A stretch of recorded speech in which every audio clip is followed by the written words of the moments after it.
Azamgarh DM कार्यालय पर पुरानी पेंशन बहाली सहित अन्य मांगों को लेकर कर्मचारी पेंशनर्स संगठन ने दिया धरना प्रदर्शन, सौंपा ज्ञापन। बता दें कि आजमगढ़ जिलाधिकारी कार्यालय पर कई संगठनों को मिलाकर बनाए गए कर्मचारी पेंशनर्स संगठन के बैनर तले कर्मचारी, अधिकारी व शिक्षकों ने एक दिवसीय धरना दिया।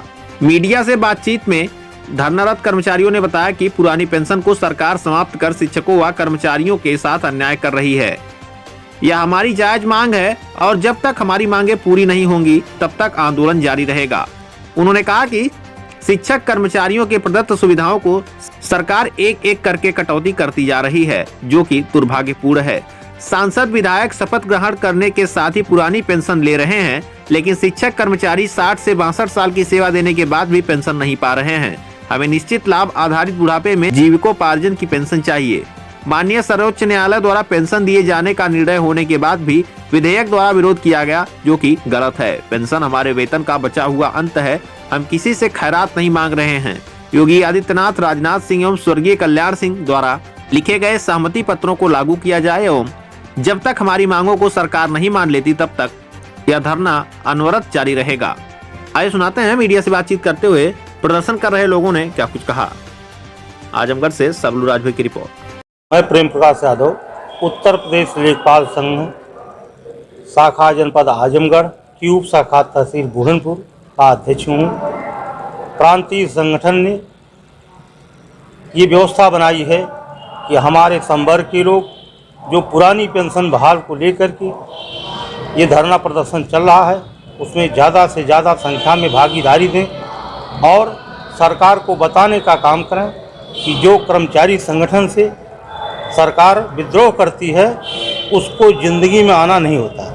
हम बता देते हैं, कांग्रेस सरकार थी, उसके द्वारा शुरुआत किया गया और यह कार्यक्रम जब से पुरानी पेंशन ख़त्म कर दी गई तब से हमारे कर्मचारियों में इतना रोष है कि जो मेरे बुढ़ापे की लकड़ी थी, लाठी थी, आज वो समाप्त कर दी गई। जो पढ़ लिख करके इतना दिन तक अध्ययन करते हैं, इसके बाद सरकारी सर्विस में आते हैं। सरकारी सर्विस में आने का एक उद्देश्य था कि हम जिंदगी में एक अथक परिश्रम करके, मेहनत करके, अपनी गाढ़ी कमाई से जो बाप और संरक्षक का एक जज्बा था, वह अपने लड़के को जब देखता था कि मेरा लड़का सरकारी सर्विस किया है तो उसकी आत्मा गदगद हो जाती थी। और जो सरकारी सेवक था वो जी जान लगा करके जनता की सेवा करता था। लेकिन जब से यह हो गया कि इनकी पेंशन समाप्त कर दी गई और उस पेंशन के समाप्ति पर शाम तक तो वो काम करते हैं, लेकिन रात में उनको नींद नहीं आती है कि जब हम काम करते करते थक जाएंगे तो मेरे बुढ़ापे में कौन सहारा होगा।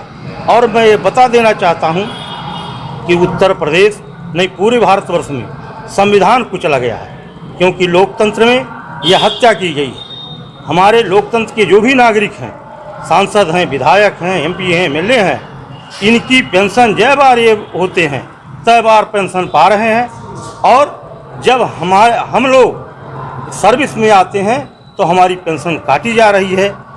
मैं इसी को लेकर के इस धरना प्रदर्शन में हम लोग आए हुए हैं और यही कह करके हम बात समाप्त करते हैं। तो ये कहना उचित होगा कि पेंशन समाप्त होने के बाद भ्रष्टाचार बढ़ गया है। पेंशन समाप्त होने के बाद भ्रष्टाचार कम नहीं हुआ, बढ़ गया, बल्कि यह सरकार की एक मंशा है, एक सोच है कि हम इन कर्मचारियों को कितना भ्रष्ट कर दें जिससे ये खुद अपने को होश हवास में ना रहे। भविष्य था तक जब तक जीवित रहूँगा या मेरी आश्रित जब तक जीवित रहेगी, ना उसको कमी पड़ेगी और ना हमको कमी पड़ेगी। वह जनता की सेवा किसी भाव से करता था और इस भाव से करने के नाते उसके समाज में भी इज्जत थी और जब वो रिटायर होकर जाता था तो परिवार में भी इज्जत थी। और मैं जानता हूँ कि वृद्धाश्रम खोलना पड़ेगा। यदि ऐसी व्यवस्था रही तो आने वाले दिन में वृद्धाश्रम खोलना पड़ेगा और वृद्धाश्रम में जा कर के इनकी सेवा हो सकती है। परिवार वाले तो नहीं सेवा करेंगे। ऐसी तर्ज पर लेकर के यदि कर्मचारियों में यह आंदोलन तेज नहीं किए तो आने वाला भविष्य तो इनके क्या आने वाली औलाद हम लोगों को माफ़ नहीं करेगी। इसी तर्ज पर करो या मरो का नारा लगा करके हम लोग पेंशन बहाली के लिए लड़ाई लड़ रहे हैं और जब तक जान रहेगा लड़ते रहेंगे। जय हिंद, जय स्वास्थ्य। अपना परिचय दीजिए। मेरा नाम मधु सिंह। आज आप यहाँ प्रदर्शन किया जा रहा है, क्या है पूरा कारण? यहाँ प्रदर्शन विभिन्न संगठनों की विभिन्न मांगों को लेकर के, जिसमें 63 मांगे हैं, तो इसमें विभिन्न संगठन शामिल हैं और विभिन्न संगठनों को मिला करके हमारा कर्मचारी पेंशनर संगठन बनाया गया है।